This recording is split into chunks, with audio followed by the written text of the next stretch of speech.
So the OSF scholarship was extremely impactful and meaningful for me. God knew I needed it. In my junior year, I started receiving it. In the middle of my junior year, I was diagnosed with a very rare, benign, thankfully, tumor that's wrapped around my aorta. And so I had to go to 4 different hospitals within 3 months. I finally wound up at MD Anderson in Houston, Texas. It was an extremely costly process, and that help from OSF just greatly helped me. So I'm actually a first-generation college graduate. From the beginning, my mom and I would stay up late my senior year of high school, filling out scholarship applications and trying to figure out that whole process. We knew early on that I would be paying for college, and my parents are a low-income family, paycheck to paycheck. And my senior year, we found out my brother was coming and joining our family, so my mom actually moved me in 5 months pregnant my freshman year of college.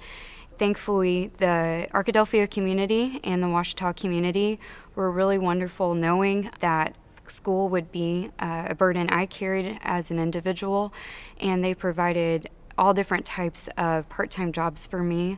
And so most of my college experience, I actually worked 2 to 3 jobs per semester, taking a full class load.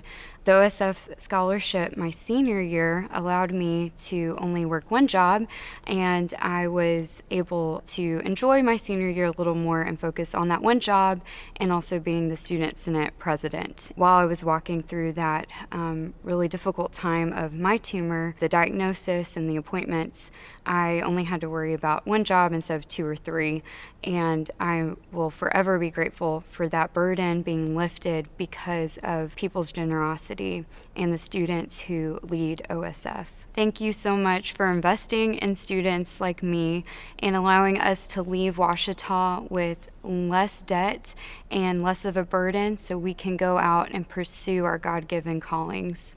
I'd love to leave you with a quote by Brad Formsma, the author of I Like Giving. He says, "I think one of the things about giving to others when there is no obligation is that it reminds them they are worthy of love. They didn't have to earn it. They are inherently worthy."